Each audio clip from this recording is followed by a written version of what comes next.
Is there any question you'd like to ask me, Tarani? No, sir. Can you hear me well now, Tarani? Yes, sir. Can, sir. Okay. Let me just share the file then. Let me just share the screen. Hang on.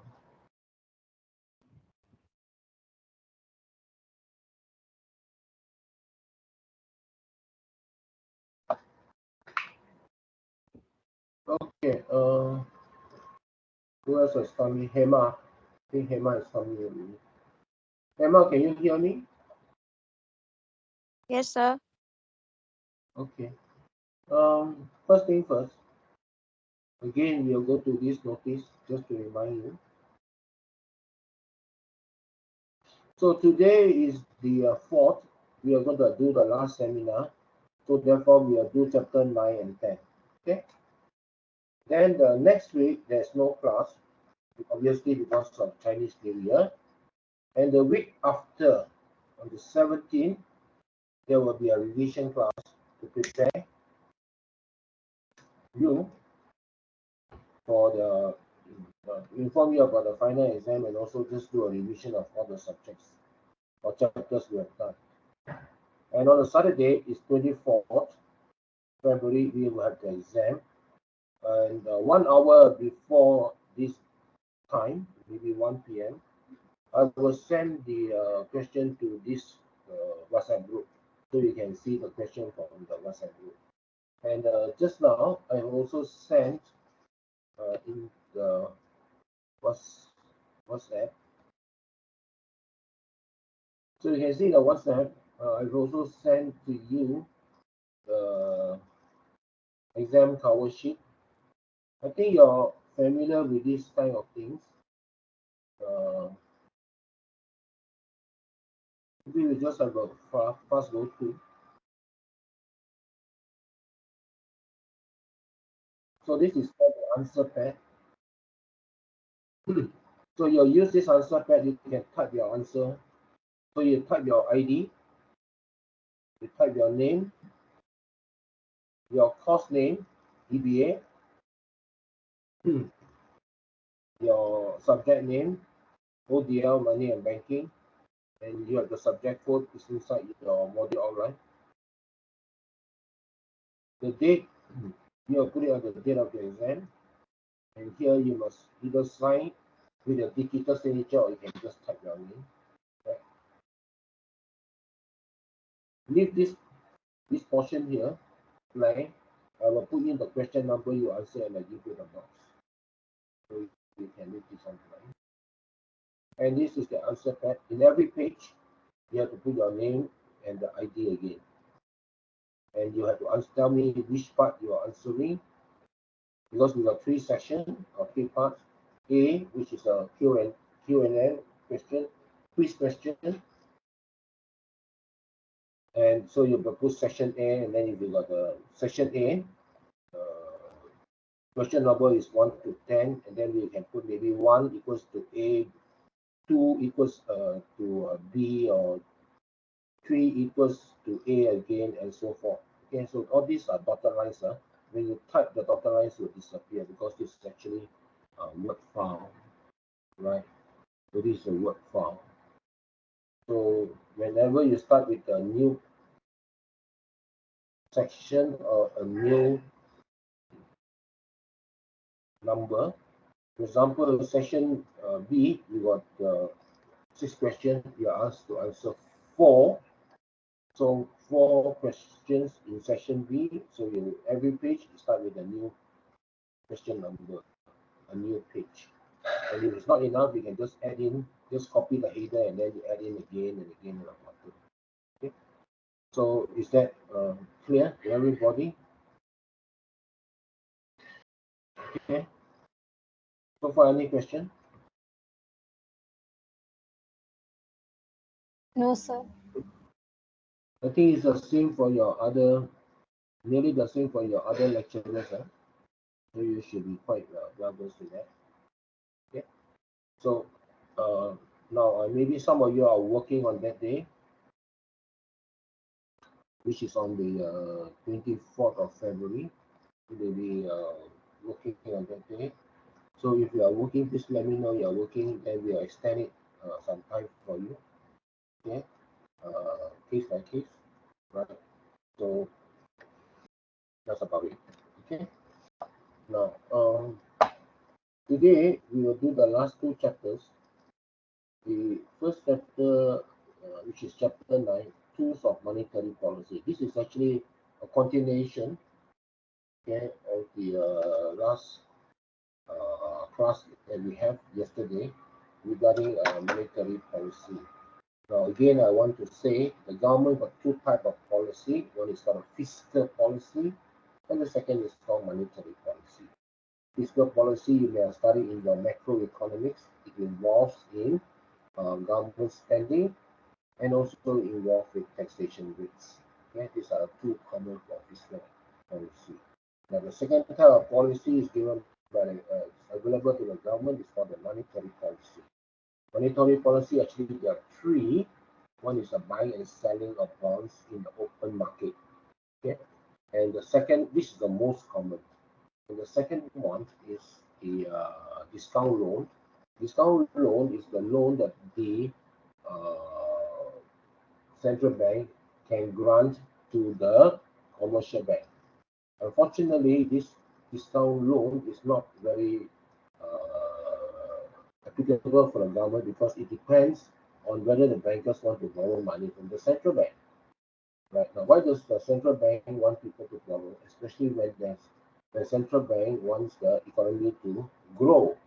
So by making money available for the commercial banks to borrow, so a commercial bank will have a lot of money they can borrow, and then they can lend out to the normal business people.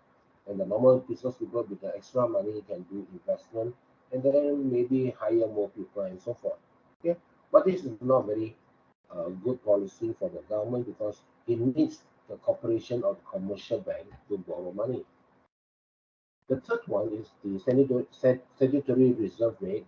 So that one is also very seldom used because a 1% change in the statutory rate has got a very big impact. For example, in the USA, a change of 1% will impact the money supply by around 30 billion. So therefore, this is not normally used. Okay? And what is normally used is the first one, which is the selling and buying of bonds by the government in the open market.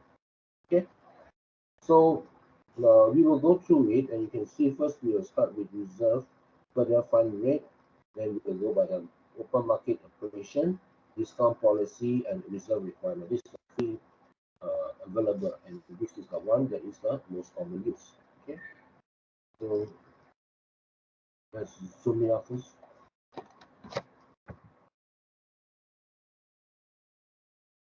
Okay. Now, as far as this subject is concerned, if you see the title, it's called monetary, okay, policy. So those policy that relates to money, okay, or to be very precise, to be related to the supply of money in the market or the amount of money in the market. So the amount of money in the market can be reduced or can be increased based on the policy of the government. So we'll look at the introduction first.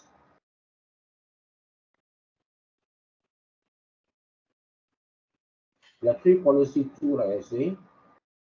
So open market operation, buying and selling bonds, changes in the discount lending, the amount of money available for commercial bank to borrow from the central bank, and changes in the reserve requirements. Okay, and this is the. Do you know what's the money multiplier? Okay, the money multiplier is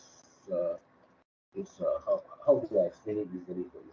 Okay, let's say for example, you you give you give $10. Let's put it easy. Let's say you give $100, okay, to buy a pair of shoes. Okay, 100 ringgit to buy a pair of shoes. Right? So the shoemaker or the shoe seller will get 100. Right. So, but that 100, the shoe seller will give to the the leather shoes manufacturer some amount, and then also the shoe seller will also give some money to the renter of the shoe shop, and maybe the shoe seller also hire some people, right? So this means the 100 that you have is now floating in the market. Then let's say you, the shoe seller, pay the employees. So the employee take a certain amount of money from the original 100 and as their salary, and they will spend on goods or grocery or whatever things that the employee spend on. And each time they spend, let's say the employee take a certain portion of the 100, let's say maybe $20 of salary. That $20 maybe used to buy rice. If it is used to buy rice, so the rice seller may also buy fertilizer, may also employ people to plant the rice, right? Or if the $20 is used to spend on buying, I don't know, coffee drinks, right? So the coffee drinks seller would take that $20 and also have to pay to the employees and also pay to the farmers who grow the coffee beans, right? And maybe also pay to certain people to buy the fertilizer. In other words, a money multiplier is whereby a certain amount of money that was introduced into the market, for example, the first 100, will be multiplied many, many times because of subsequent transactions. So we used to have a rough formula, okay? That is, if it's a 10% statutory reserve, the money will be multiplied by 10 times, okay? And I will show you in by way of like this, okay? So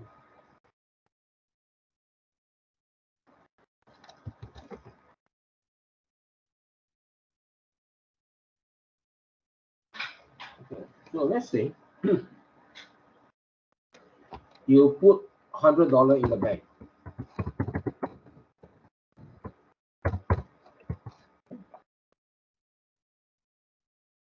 Now the bank will lend out, let's say 90, because the Federal Reserve rate, let's say, is 10%. Okay.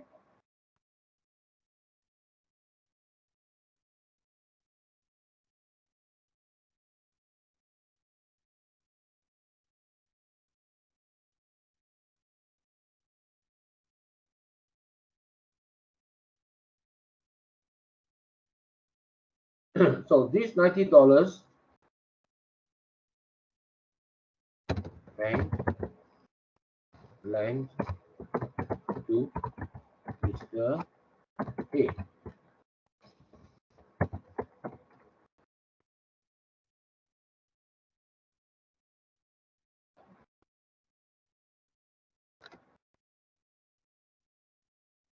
So you put in $100 in the bank can lend out 90 because the standard reserve rate is 10%.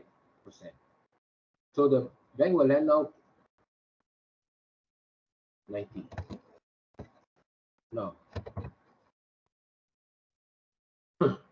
when Mr. A got the 90, so maybe for example, Mr. A spent 90 by buying something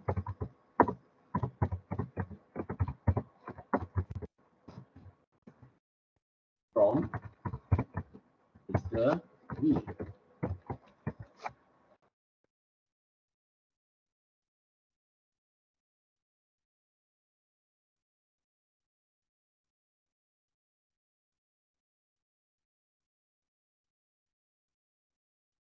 So maybe for example, this one is easy for you to understand, maybe Maybank.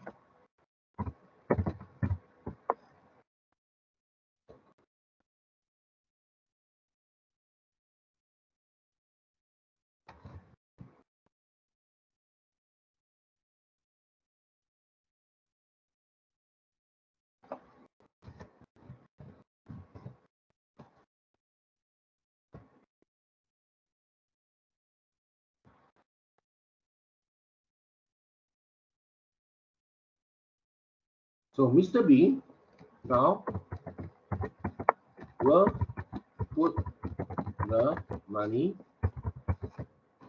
to CIMB Bank.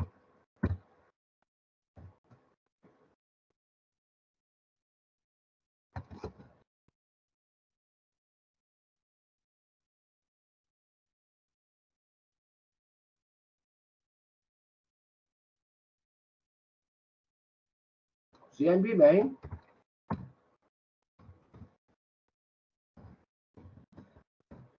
will lend out how much? Only 81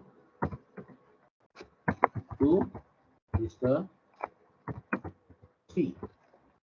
Because the SRR is 10%. And the thing keep on rolling.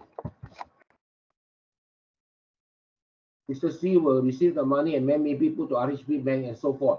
Understand? So what does that mean? It means initially you got 100. Okay. Then can, because the reserve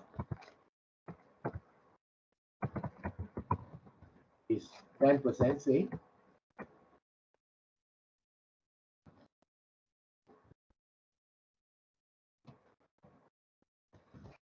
So the bank can lend out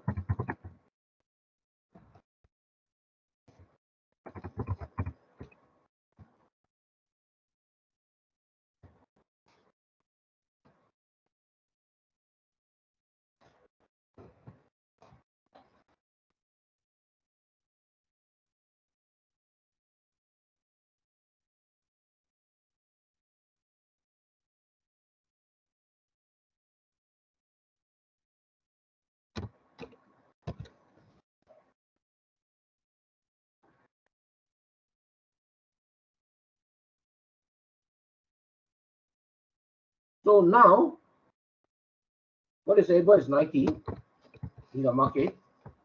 Now they lend out 9. You can lend how much? 81. Now you have bank available 90, 81. 10% is 8.1. Why don't we just use a formula? Plus 0.1 times this amount and this plus minus, and this one is plus 2. So if you see the carry on,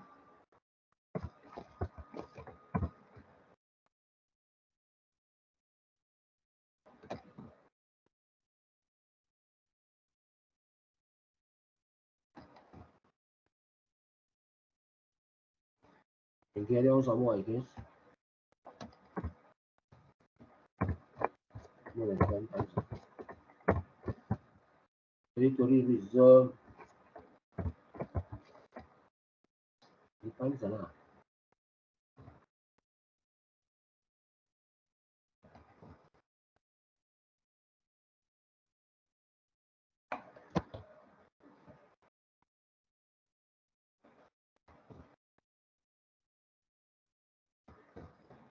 Oh, driver how many times lah? Some more going down.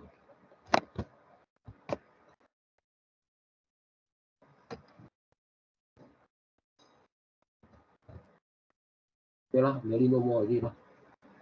Okay. This down.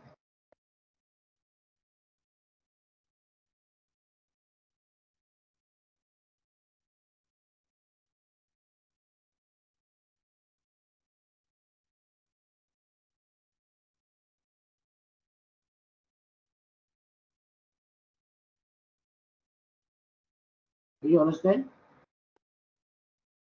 So it's 10%, you lend out 90. Now 90, another 10%, 9 balance 81, 10%, so minus 72.9 available, another 10%, 65, and it keep on going down until very little amount. So I'm not going to go through very little amount. Let me see, this is number 1 100 times. So plus above plus 1. So this is the number of times. So we just write the formula down.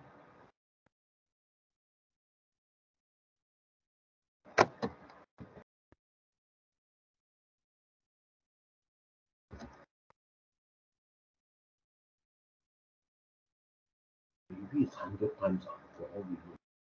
Just wait. Easy.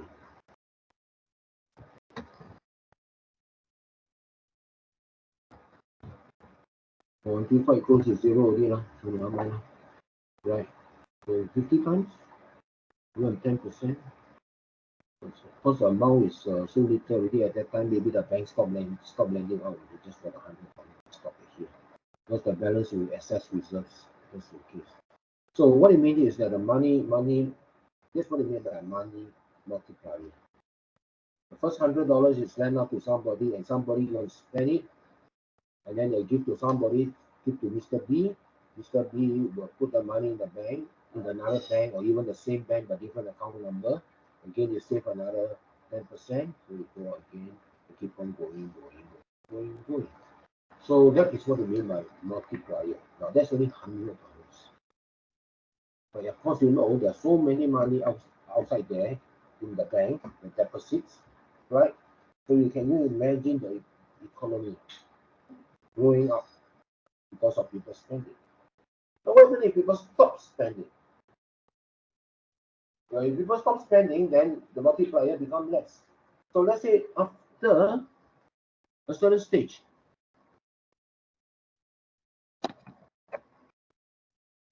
the last person who lend $31 and he never spend the money, maybe he just keep the money or cannot be lent out. The bank now keeping 34.87, but the amount cannot be lent out because of whatever reason, bank get nervous or something like that. Then you don't have the balance of all this economy growth. Okay, so this is the 10%. But what happens with 2%? You will see many lines. People are going down for the first 100. Right? So statutory reserve requirement is very important. If you put 20%, of course, it's lesser. If you put 1%, of course, there's more multiplying. So when we say money multiplier, basically it means that the money will keep on rolling. Because you go from Mr. A to Mr. B, Mr. B to Mr. C, Mr. C to Mr. D. And you go from banks to bank, or within the same bank is different account numbers. Okay? That's what it means. So it's a very powerful tool. If there is taken out a minus 100, therefore the effect also will be the same thing. Whether you are plus 100 or a minus 100, they cannot spend really. If you are minus 100, that means you take out the money from the bank cannot lend out that 100. That means all these potential growth is also missing. Okay, so that's why the amount of money in the market is very important, okay, for economic growth. Okay. It's called a statutory reserve. But because there's 1 point change, just even 1 point, there's a change, there's a very big impact, right? So let's look again here. Where do we stop?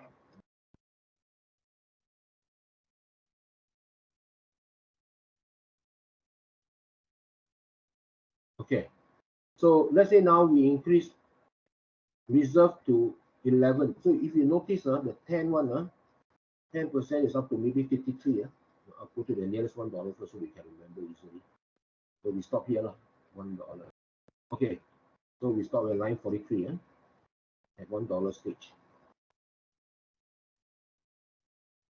Okay, this is 10%. Let's say we increase it to 11%.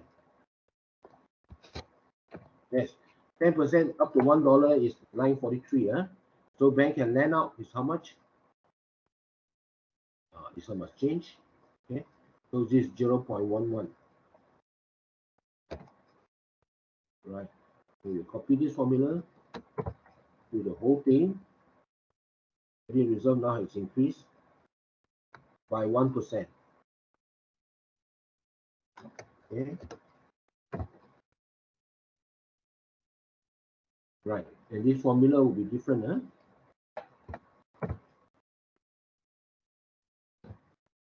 Right. So for formula, now the $1 instead of line 43 has now go to line number 40. 1% has the impact of changing to line 39. Sorry, line 39. Just now was line 43, right? So any change impact will be have a big impact one, even 1% or something like that. Okay, and it takes some time, unfortunately. That's why SRR is hampered because the bank is now have to keep whatever percentage as reserves, right? And then they have to spend time finding the people to lend out. Therefore, SSR has got a big impact on percentage and also the impact on the time. Okay, so it's not so good as bond sales in and out.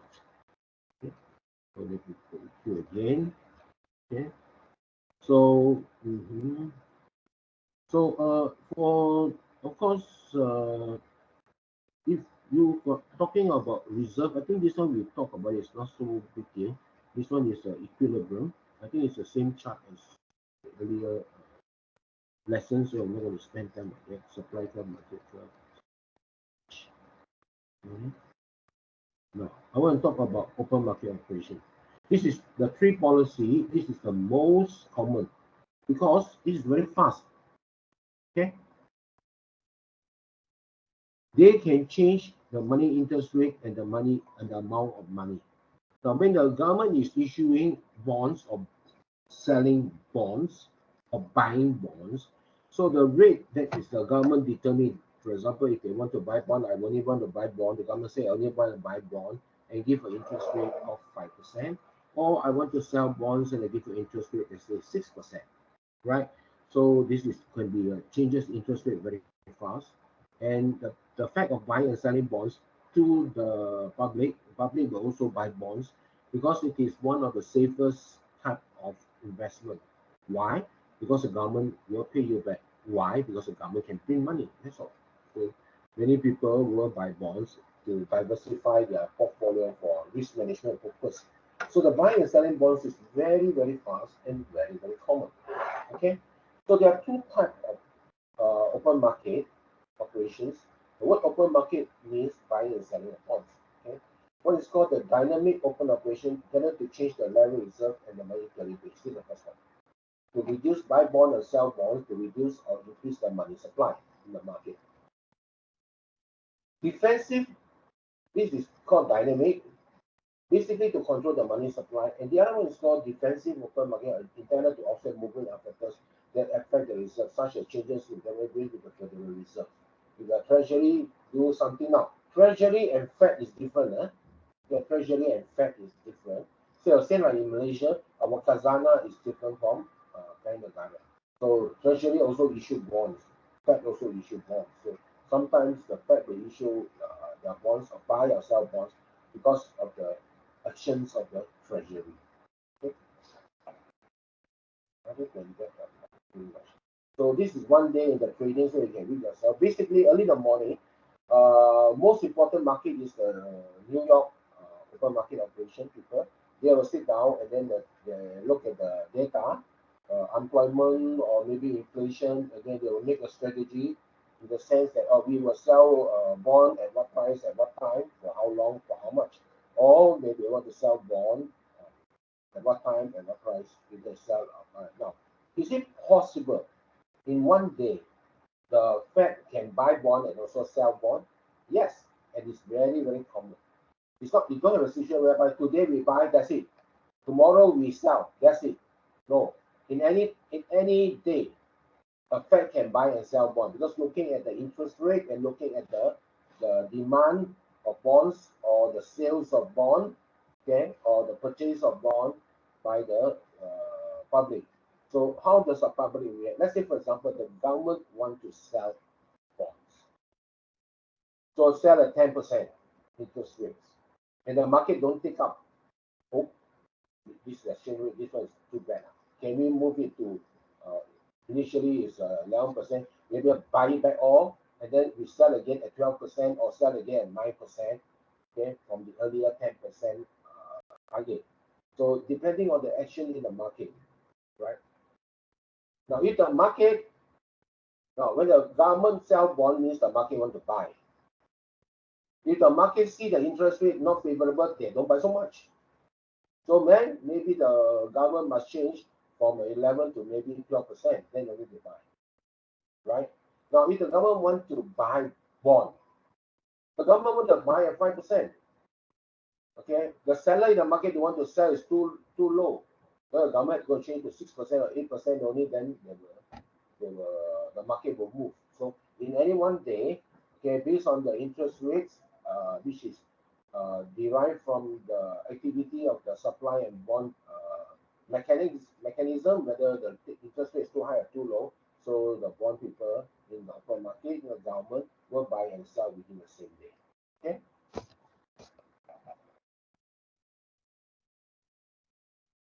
Anything else? This is some of the advantage.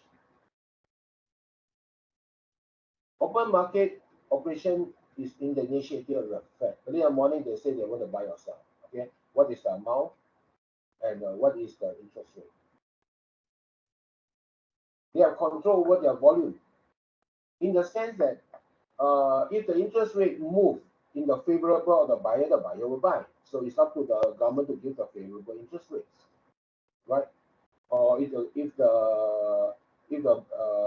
market wants to sell, it's also depending on what the interest rate that the government want to buy at. So all these are within the control of the bank. Central bank. The control of central bank. They are very flexible and precise. Really precise. That is a stated amount of interest rate. This is a stated amount of the principal sum. So this is all very precise. It's not like guess. Okay, not like discount loan. The central bank say, I got such excess money, commercial bank you borrow from me. Okay, commercial bank you borrow from me. But commercial bank may or may not pick up, right? But bond is very precise. Okay, in the sense that also discount is given to commercial bank. Discount loan is given to commercial bank. Discount loan is not given to the public. But bond is open to commercial bank and open to public. So the market is bigger for bonds. Okay. So market operation can be easily reversed within the same day. If a mistake in conducting an open operation can immediately reverse it. That's all. Huh? So for example, if the Fed decides that the federal fund rate is interest rate is too low, because he has made too many open market purchase, he can immediately make a correction by conducting the sales. If they buy too much, then they can sell back the earlier over purchase or the vice versa. Okay? If they sell too much, they can reverse it. If they buy too much, they can reserve it. No delays. In the sense that if you go for statutory reserve, they need to be announced. Discount loan also need to be announced, everything for people to pick up. But open market is just open for you. This is what we want to buy, or this is what we want to sell, at what interest rate, and what's the principal amount. So it's very easy to understand. So it's very fast. These are the advantages.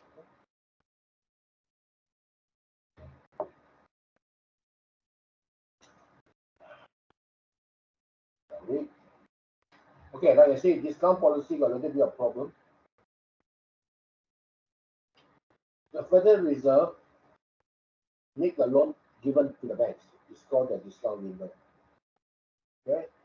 Okay. So how does it work? The Federal Council gives two types of loan: primary credit, secondary credit, and seasonal credit.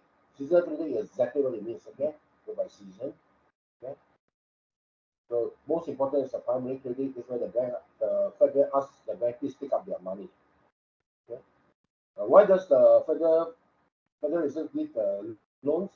Because Federal Reserve wants the commercial bank to pick up money. Commercial bank can go and lend out investment to companies. Company will do investment with the borrow money, more employment, more money will be flowing in the market. Therefore, due to money multiplier, the bank will do a lot of lending, and therefore the bank will make a lot of profit. And therefore, expansion comes in play. Okay? So that's why the discount loan is one way of doing right here.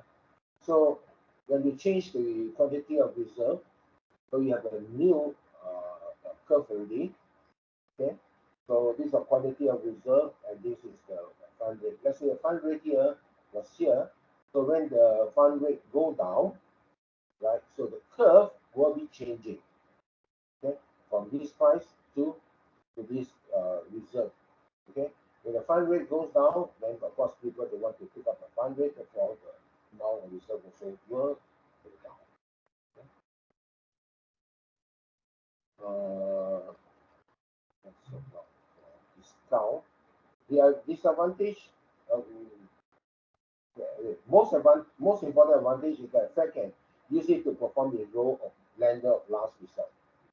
Okay, they will lend out the money. Okay, and normally the rate is quite cheap. Okay, the disadvantage is very simple. The federal bank must ask the commercial bank to take up, and that's the disadvantage because commercial bank may not want to take up. Okay, even though the loan is the amount is there, the loan is very low interest rate because the commercial bank may not have good prime lenders. When the commercial bank don't have good prime lenders, so what for they borrow some more money to lend out to subprime? Doesn't make sense. Okay? So that's the main advantage. Reserve requirement, I say, is the standard reserve. Malaysia is 2%, it's very little actually, but the US is around 10%. So, yeah. So this is the ratio for the US and not been changed. Normally I say 10% because only with small banks it's only 3 or 0%. Most of the banks in the US got more than $124 million capacity. Which country? So most of that's why I always say 10%. That's about it. So monetary policy, you just have to remember there are 3 types. Discount loan is very seldom used, and SIR is very seldom used. Most common use is the open market. So early in the morning, the Federal Reserve will look what is the money amount in the market. Now, do we want to increase or decrease? If you want to increase money in the market, what happens? Then the government must put the money in the market. So how does then the government put money in the market? Then the government buy back loans from the private sector. If there's too much money in the market, because then causing inflation, therefore, then the government will take out the money from the market. To how to take out the money from the market, then the government sell bonds, so that the private people will buy bonds and then take the money out from the market, quantity of money. That's about it. Okay, and this happens everywhere the same, and every central bank will do the open market operation as the most common because it's very fast. Okay, and the central bank can always do a reversal also very fast. If they oversold, they can buy back some. If they overbought, they can sell back some in the near future. Okay, or near same day. Is there any question based on this?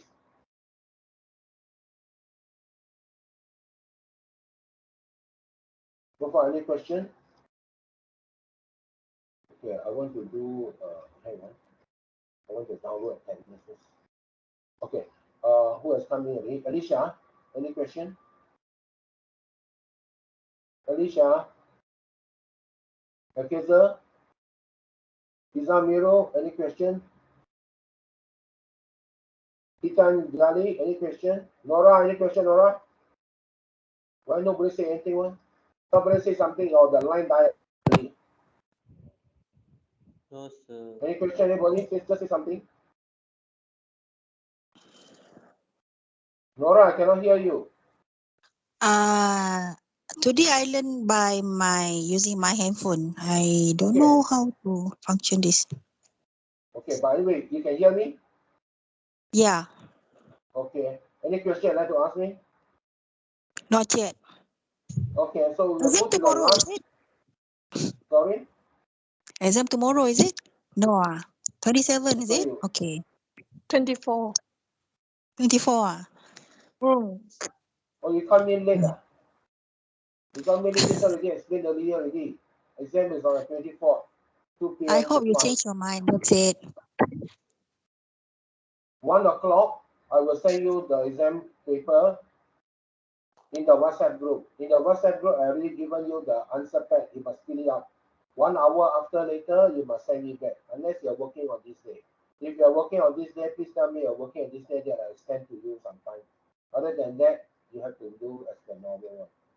Okay, Sir, that's fine.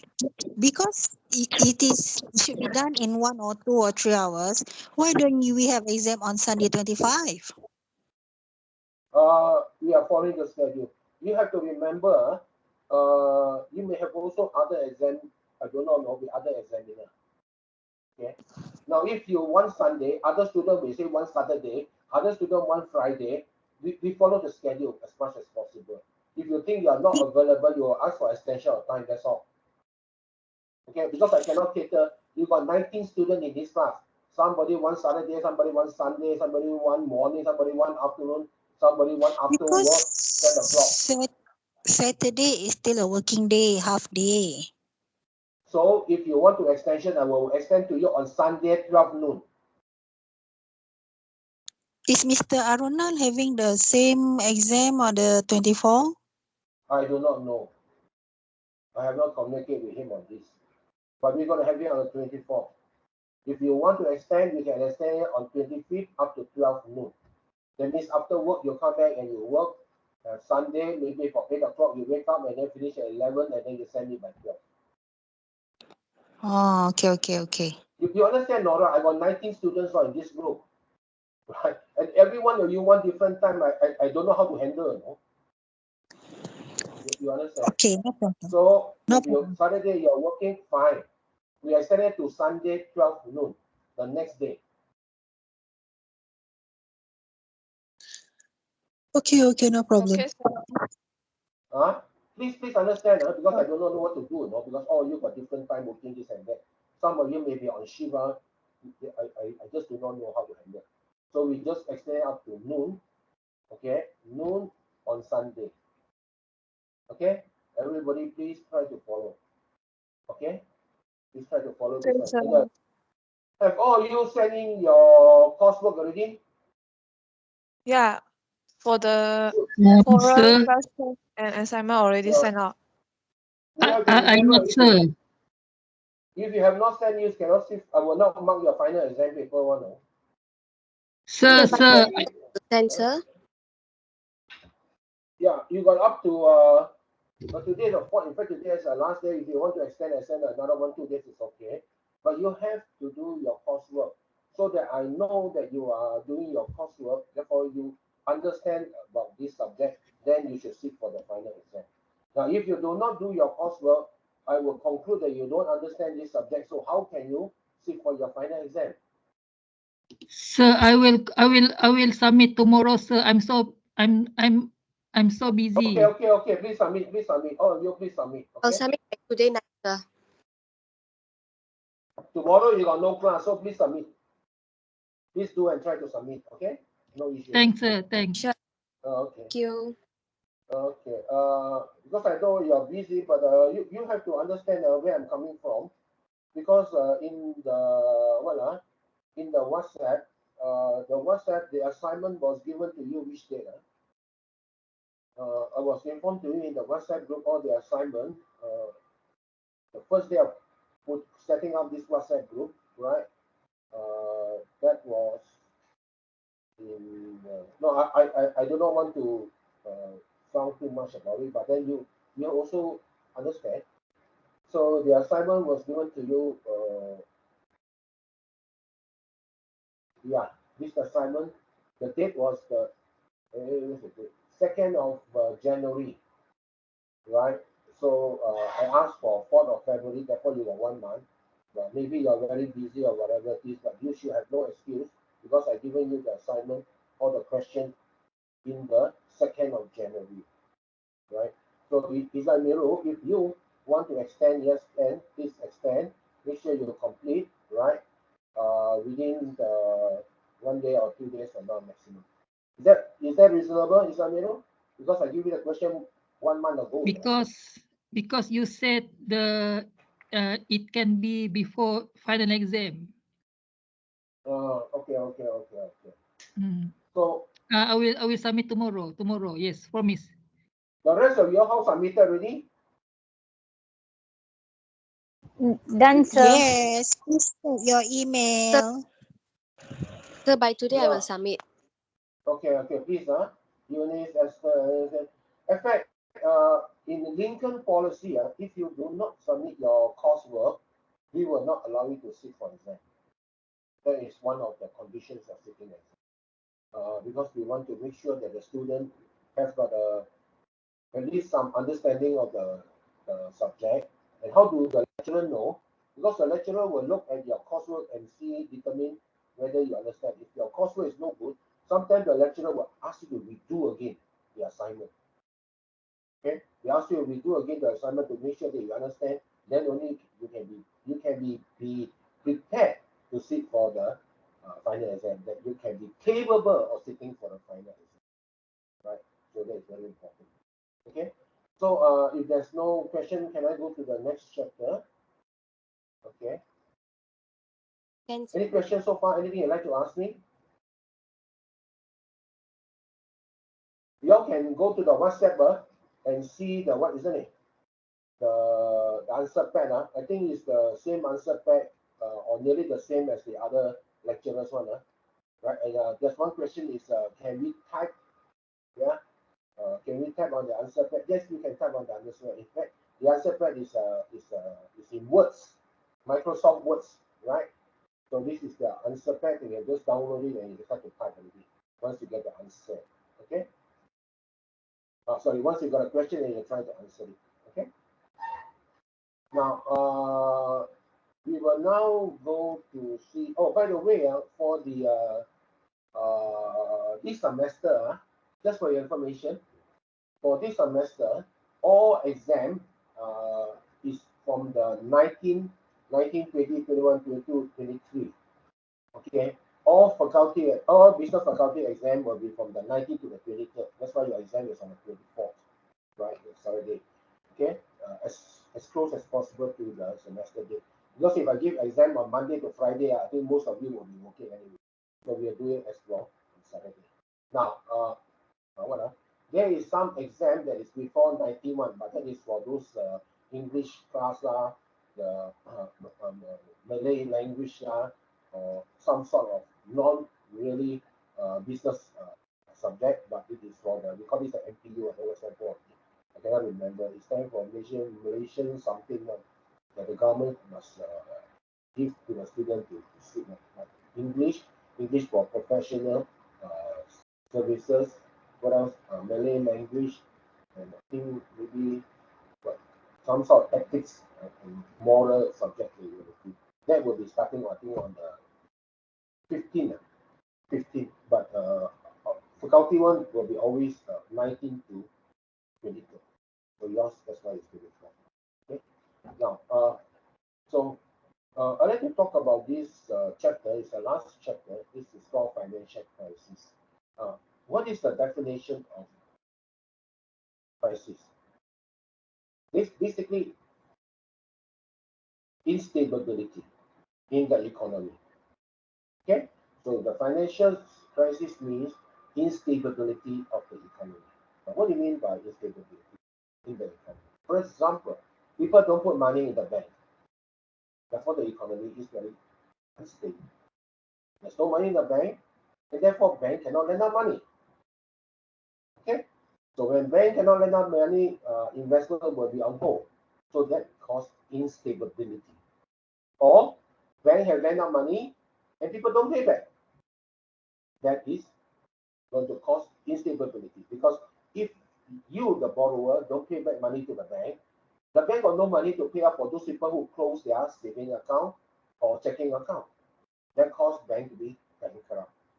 So that's called instability. So the best definition for financial crisis is when there is instability in the economy.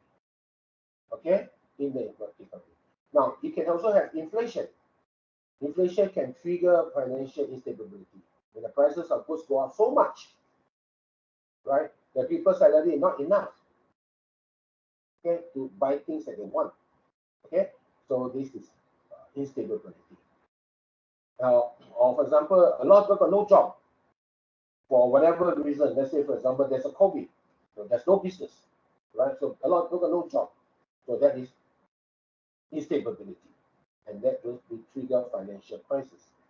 Okay, or even deflation, where the price of goods keep on going down. You as a consumer will be very happy, but the business will be very unhappy because they cannot uh, sell goods at a profit. They will sell goods at a loss. So firms will be closing down because they're making loss, and therefore, once a firm's company go down, the employees will be no job. Okay, so that will be instability.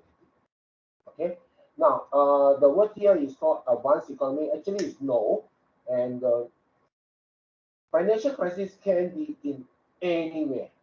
One good example was 20 something. 20, no, it's not 2024.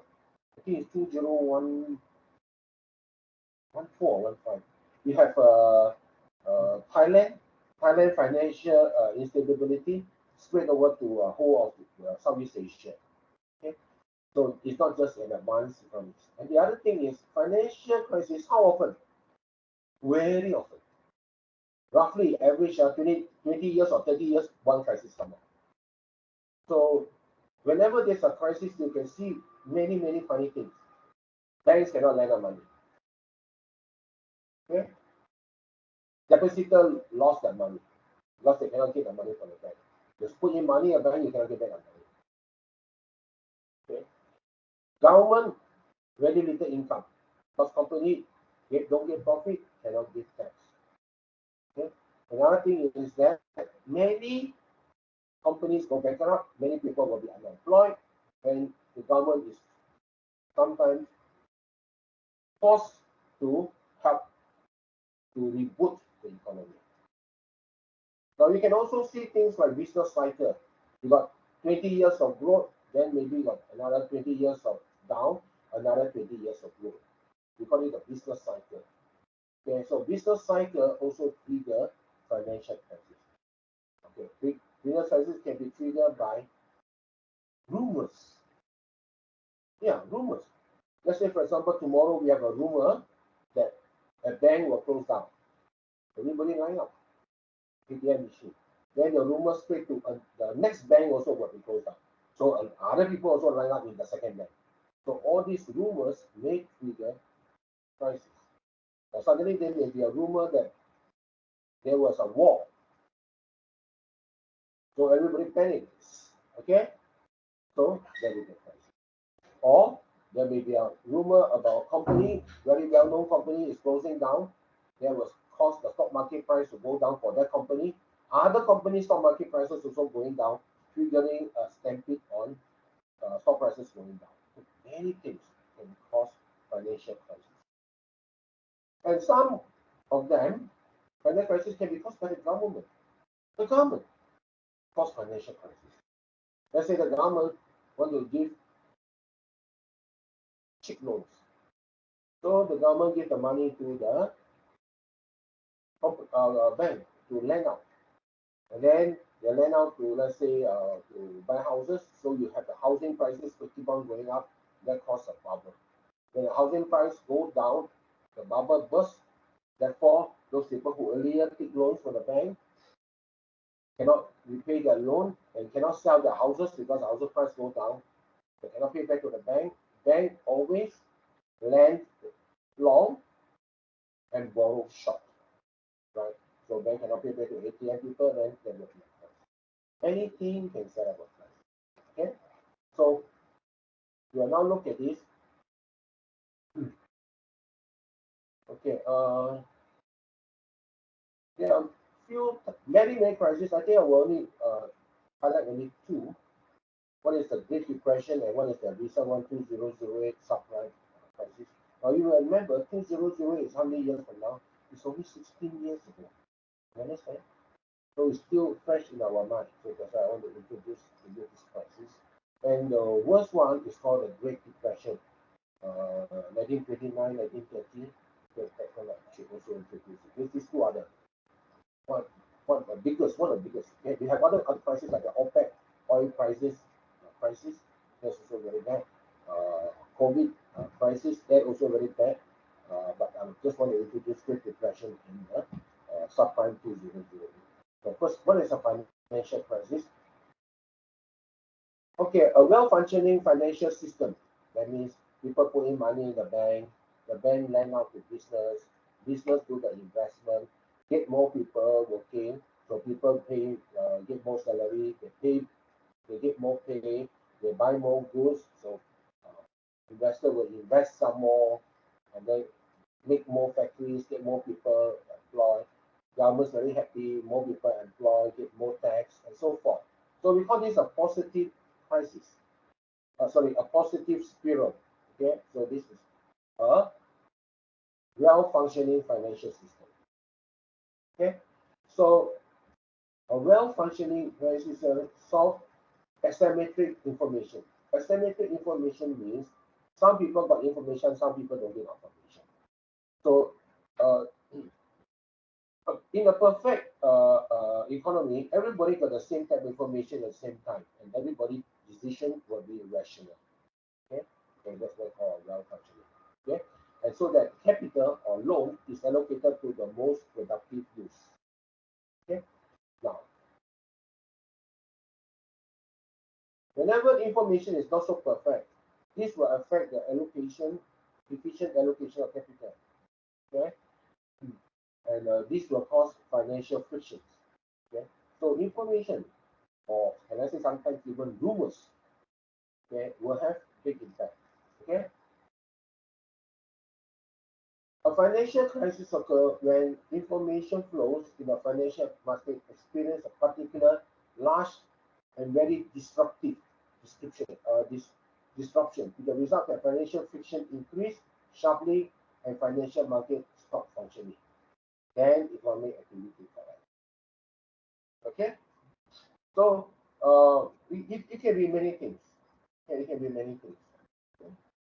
So I think we'll show you this chart. Okay? Now, let's say, for example, there is an increase in uncertainty. Oh, war coming. Oh, COVID is coming. You know, there is a lot of uncertainty. Oh, economy is going to be very bad. Oh, inflation will be coming very, very high. These are all increase in uncertainty. Oh, my bank will be closed down. You know, okay? Asset price decline. Okay.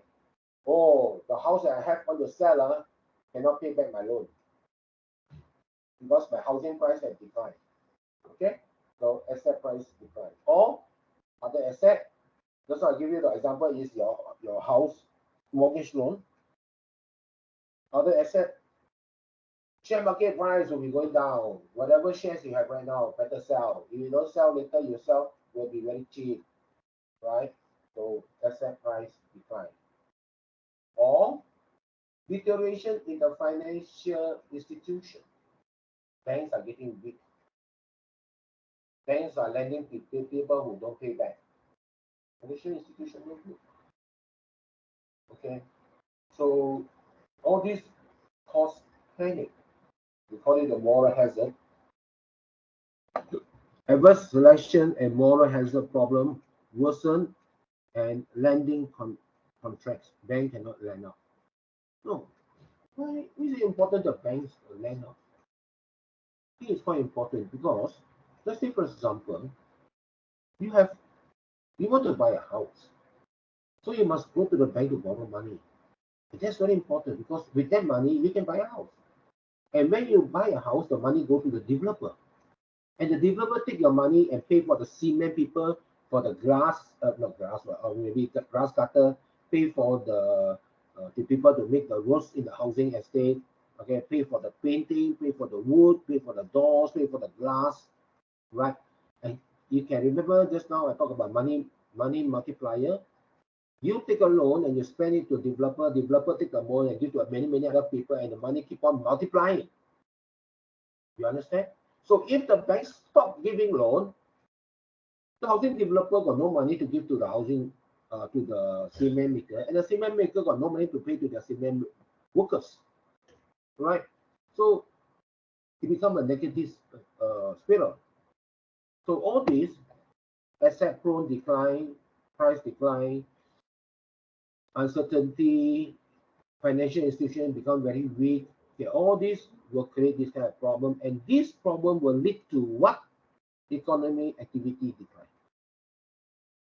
Housing developer now got no house to sell, no buyers actually, no buyers to sell. Therefore, the housing developer will not make new houses, will not buy new cement, will not buy new paints, right?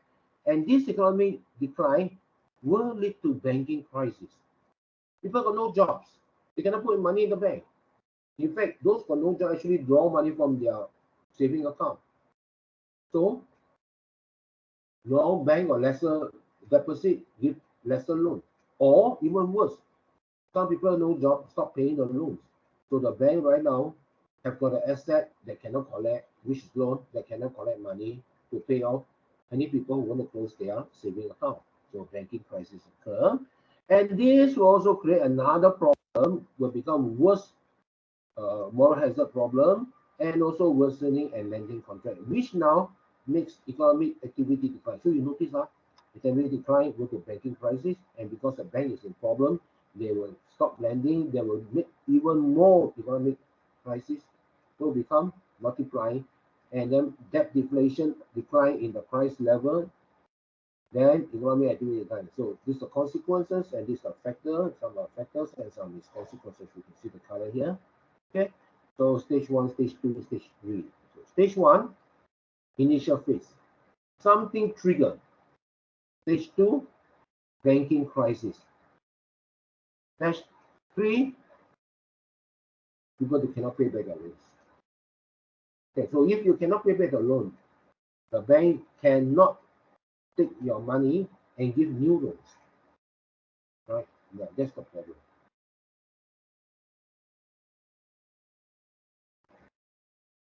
So this explained already. Stage 1, stage 2, stage 3. Okay.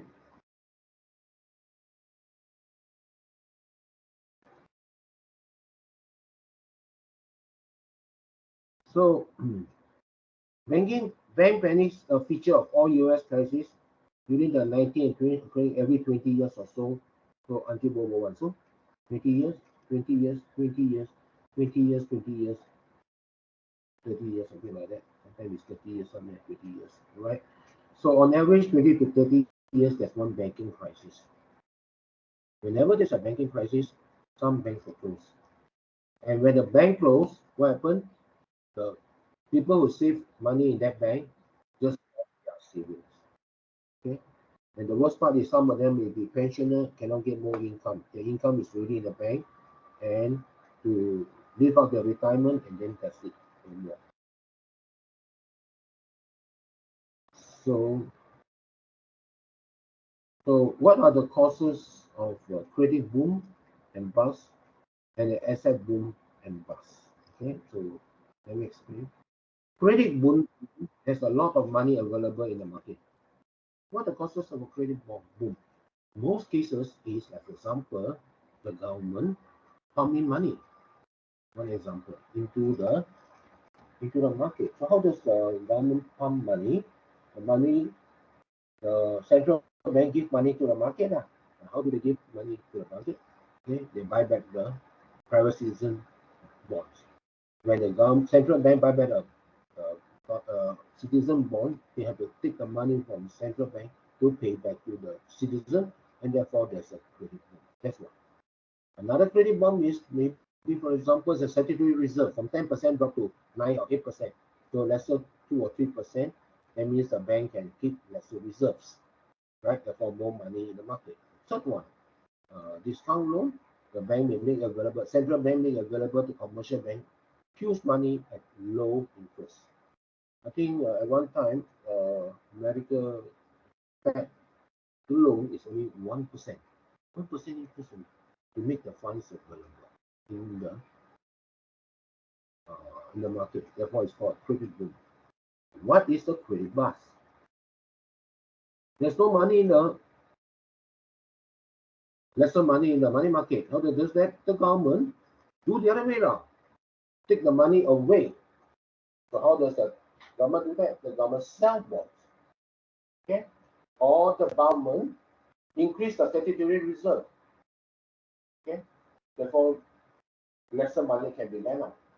Or the next one, the discount loan, the government reduce the amount of discount loan available. So this is an example of a credit boom and a credit bust. What is the asset boom? An asset boom, let's say for example, a share market, share price all goes up. Asset boom. Housing prices go up. Asset boom. Okay, why does it goes up? You must remember every time a price will be determined by supply and demand. So for example, there is a huge demand and low supply. Let's say there's a huge demand of housing. Supply is limited because it takes time to make new houses. It's about 2 years to build a house, right? Therefore, too much money, okay, chasing, okay, too little goods, so the price of the goods goes up. What is the asset? But too much houses now already, too little people buying, the price goes down. Same, right? For shares.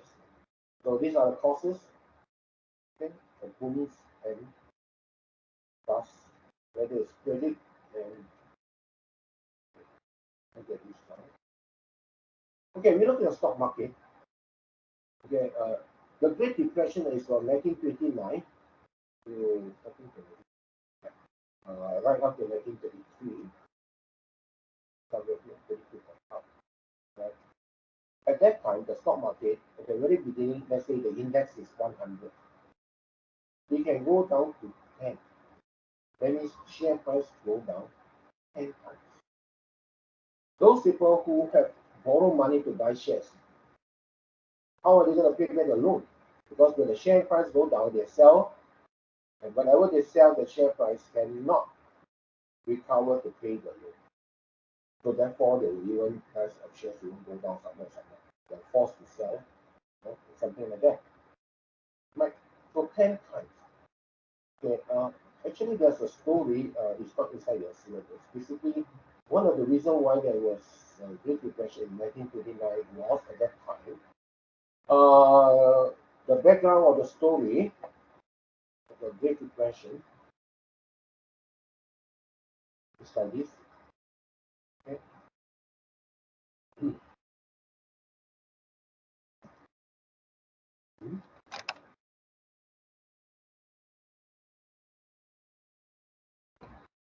Okay.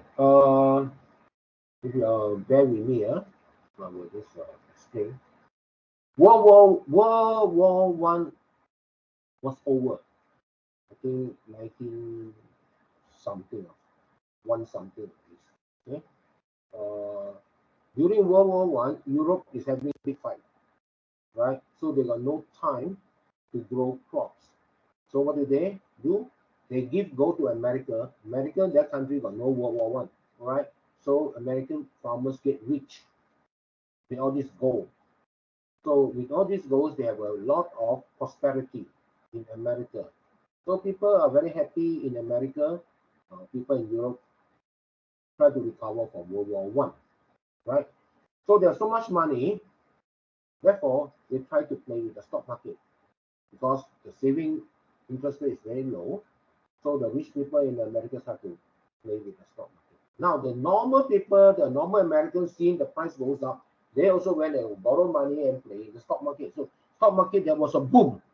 We call that the roaring 20s, early part of 1920s. Okay, so a lot of people borrow money from the bank to play with shares, and the bank lend them money because the bank believe the share market will be forever going up.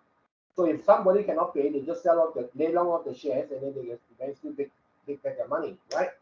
Then at that time there was a copper mining company in America. You know, copper wire. At that time, copper is quite a good product to mine and sell and make profit. So this company go into the share market and ask people to invest in their shares. So a lot of money people are investing in their shares. Then when they start to dig up they start to buy land in the company, they start to dig up the copper, right? Suddenly the copper price go down because around that time, other parts of the world, especially in Africa, they found a lot of new copper mines.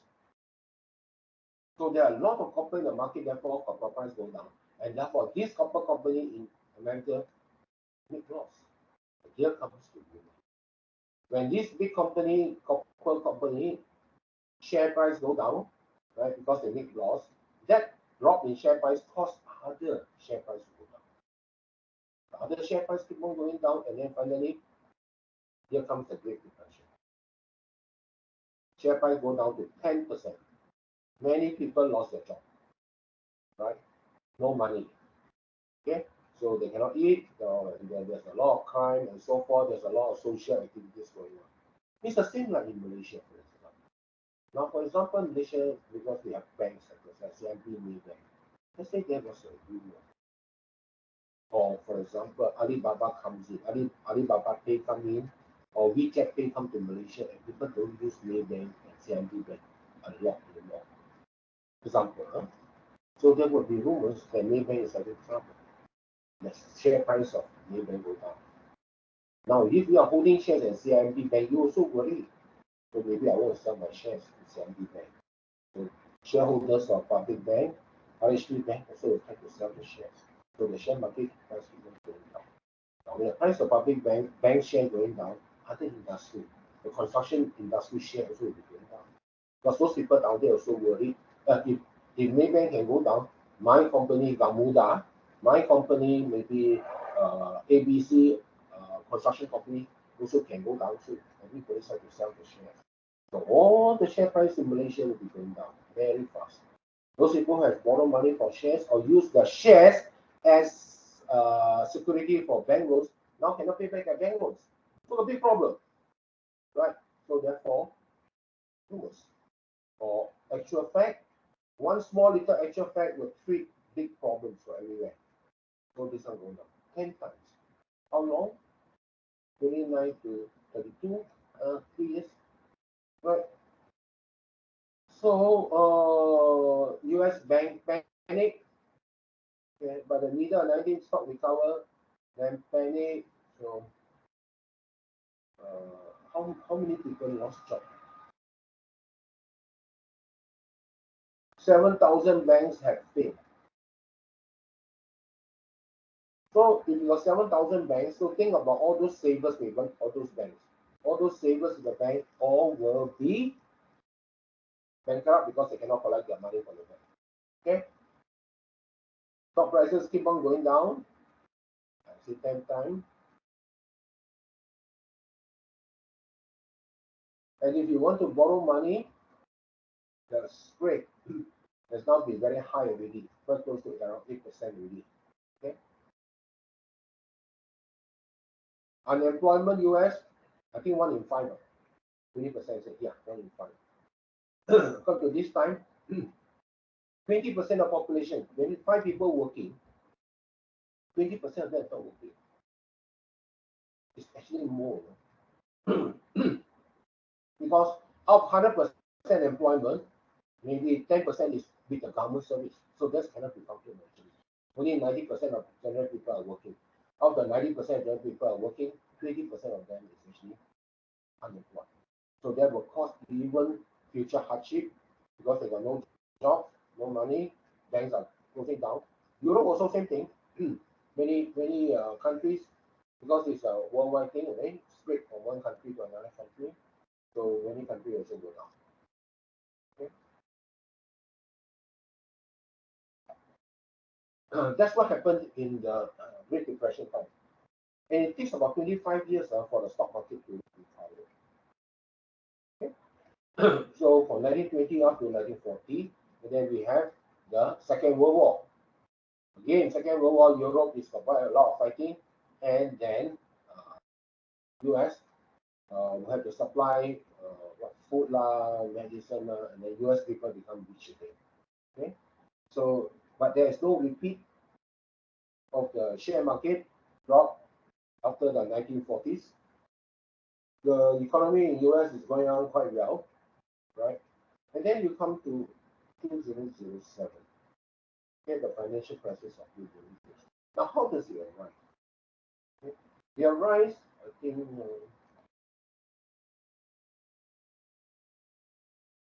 it arise because the banks, I think some people say it starts from the Federal Reserve. Okay, in the early part of the 21st century, the Fed gives the loan interest rate at 1%. So cheap to borrow money, 1%. And in order to borrow, the Fed gives a lot of money to the commercial bank.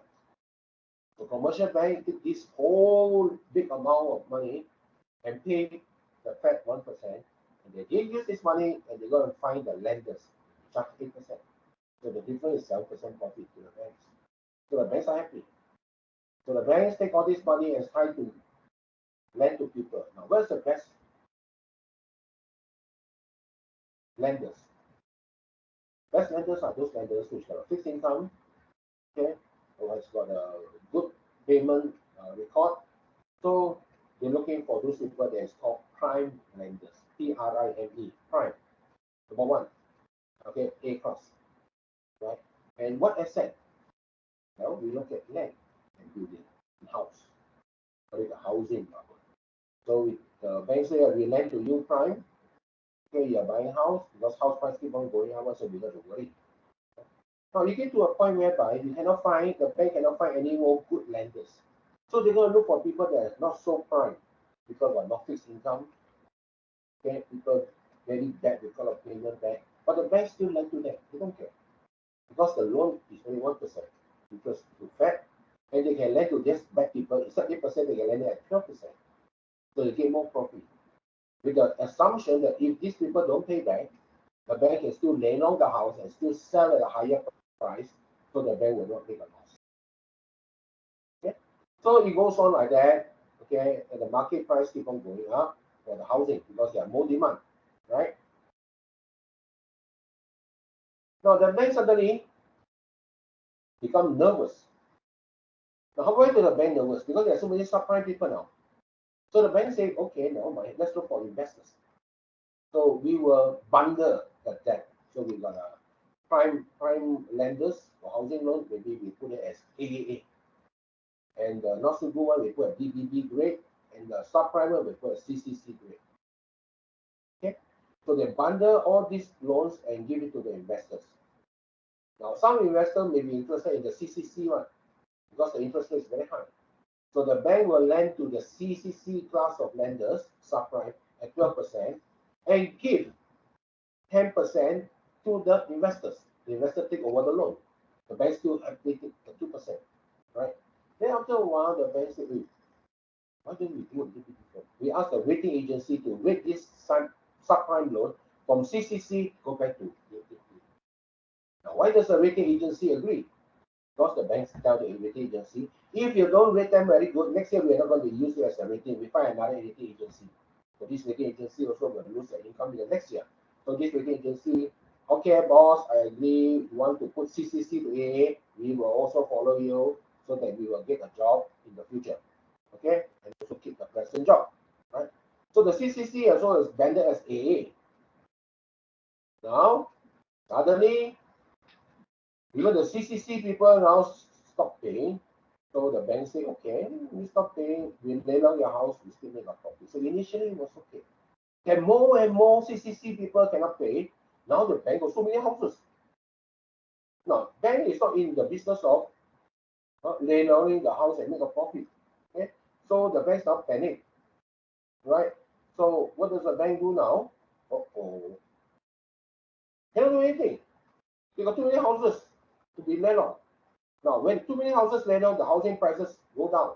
Now, the original AAA one, want to pay their loan because the original AAA say, why should I pay my loan when now the prices going down? I can buy a better house at a cheaper than what I owe the bank. So even the prime people also don't pay their loans. So now the prime people don't pay the loan, AA don't pay the loan, the BBB don't pay the loan, the bluff CCC become bluff as A also don't pay the loan. Everybody don't pay the loan. Bank is the problem. Why? Bank lend long, borrow short. There comes all the buggers all lined up ATM machine. So bank panic, bank go bankrupt. Economy is in crisis. Investment, no more new investment, no more new employment. A lot of staff retrenchment. So the whole thing come again. Okay. So actually, when they started, because the Federal Reserve, they put interest rates so low and give so much availability of funds because the Federal Reserve wants to have a booming economy. When you have a booming economy, the money multiplier keep on multiplying, and they put their bank money in their 4,230 or 320 of 4,000 over banks, member banks, will have more business, will have more profit. So the Federal Reserve Bank has got good intention to make the economy become better. But their intention was misplaced because they overdo it. They overdo it whereby the interest rate is so low, 1%, and the amount of fund available was so huge and caused the asset bubble, or we can call it the subprime mortgage bubble, housing loan bubble, that creates whole problem all over US. And don't forget, some of the investors are overseas investors, so this investor also problem. Okay. Now, big banks, Lehman Brothers go down, bankrupt. Who else? Fannie Mae, Freddie Mac. Okay, these are building society also problem. AIG, American Insurance Company, also problem. They were taken out over by Bank of America or taken out by JB Morgan or buying over the banks that were cheaper. Okay. So boom and bust. So we can just see housing prices, let's say on the index of 100 in the beginning of 2006, has go down to slightly 60%, 65%. So drop pricing by 35% of real estate houses. It's a very big drop. I think there's a bubble. So there's a boom here. Bubble. Price keep on going up from 62% go up to 30%. Means prices go up 50%. 50%. Okay. Then drop back very significantly. Okay. Here it takes about 2002 to 2006, 4 years, and the drop takes 3 years. The drop is much faster than the increase like this.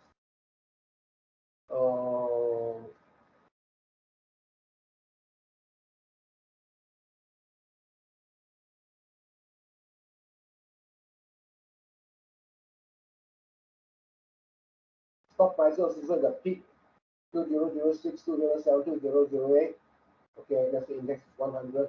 I think that's how you say it get up to 10% already. In 2009.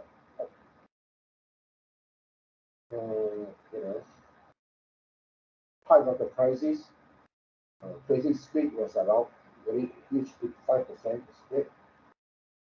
Other countries were affected. So the global financial crisis of 2007 to 2009 was triggered by the mismanagement of financial innovation using subprime residential mortgages and the bursting of the housing price bubble. Okay. It spread globally with substantial deterioration in banks and other financial institutions' balance sheet, run on the shadow banking system and the failure of many high-profile firms. The U.S. government actually do a few type of recovery. First is the short-term response and recovery. Pump in some money, pump in some money. Some companies take over. Some companies burst and some companies take over. Then the government spends some money, fiscal stimulus spending under fiscal policy, big tax cut, right, to boost the economy. But I think cannot solve. These are only short term. So sometimes fiscal policy is short term.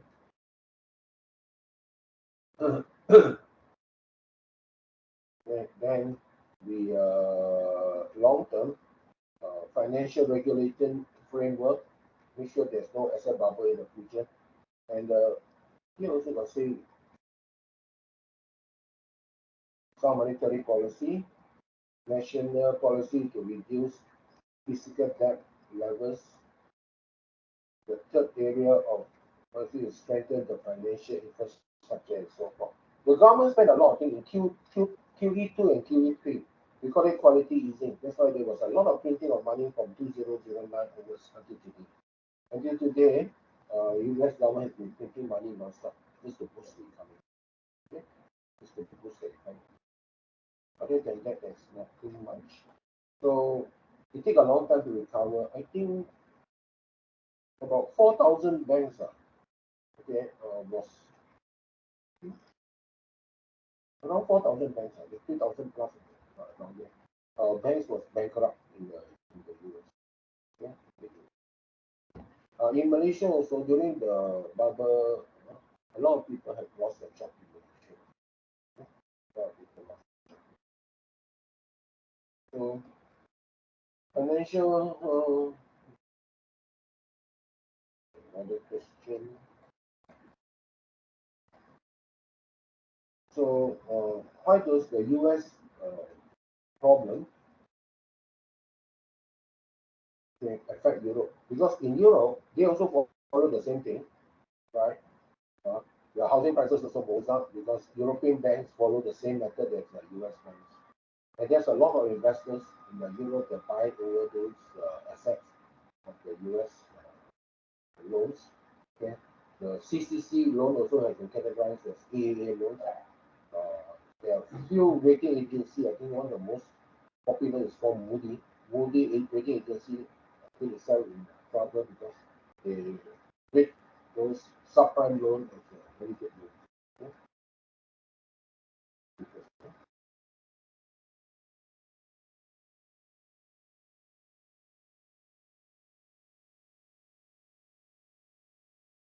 Now, that was the video that I did to you.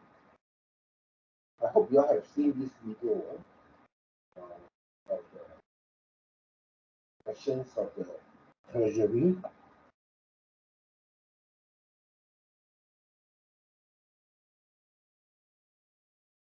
There was I think 3 video was given to you.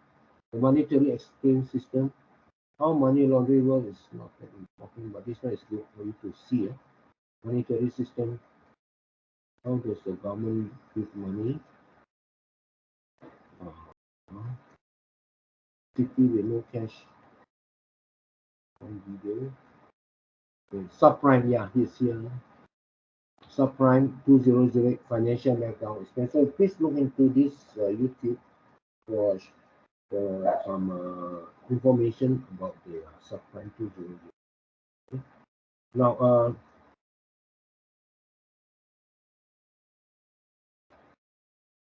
is there any question? Frida, oh no, this is nothing to do with you. Okay, is there any question for this thing? These 2 subjects, last of the class. Okay. Tarani, any question? No, sir. Okay. Wait. So I will see.